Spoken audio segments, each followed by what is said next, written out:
The what I ate in the day trend when playback was not what I expected it to be. In fact, it left me wondering how other people interacting and sharing this trend experienced their own playback before posting it. Because, for example, here, I'd already had 6 shots of coffee and yet I craved another one.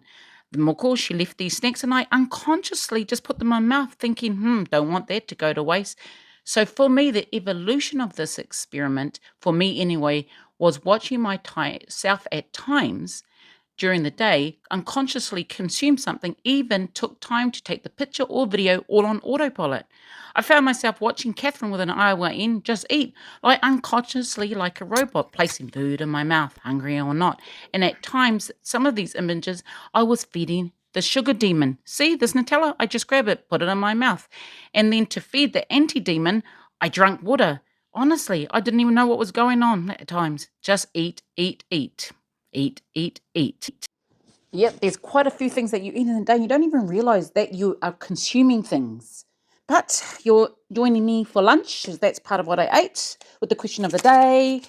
And we're having kind of like a charcuterie, but a version of that. We've got boiled eggs, lettuce, boiled chicken, tomatoes. I had some aubergine rummaging around in my fridge. I made the labna.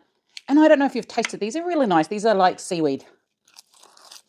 My muckles love them. Anywho, question of the day. Let's challenge your bias.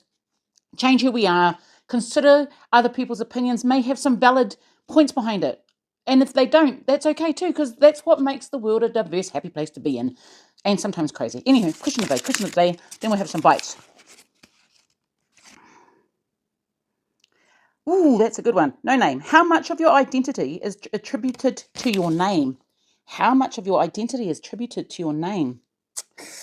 Ooh, that's a good one. Egg, labna, aubergine.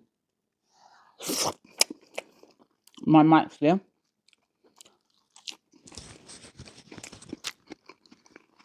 I'm sticking it here because it's easier for me to grab. The last time I put it on its own, it fell into the mud. Long story. Anywho, so that's nice. Those aubergines are yummy. Let's wrap it with a seaweed. Yum.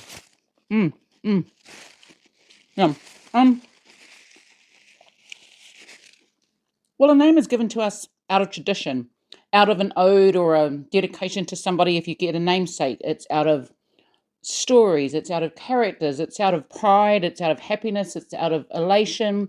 And so I think that when you're given this name, you're carrying a lot of other people's idea of how you're going to be like. So you've got a lot to live up to. And I will say it again and again and again. When you give someone a name, it's not your name, you're giving it to somebody else. So when you brand something, what's your expectation for them to live up to that name? So I think for me, anyway, a name carries a lot of identity, and it's figuring out who you are within that name, and even the way it's spelt, because there was a lot of hope for some people, a lot of dreams for some people, and they named that human. So think twice when you name a human. What's the value you want from them, and what identity can they create out of that? I like that question. Anywho, continue. We're going to see what else I eat in the middle of the day for the rest of the day. You're welcome. Even the seemingly innocent hot chocolate at the end of a long day. This trend became an unwitting exercise in passive consumption versus active participation. Something for you to ponder on. It was kind of delicious though. Anyway, bye.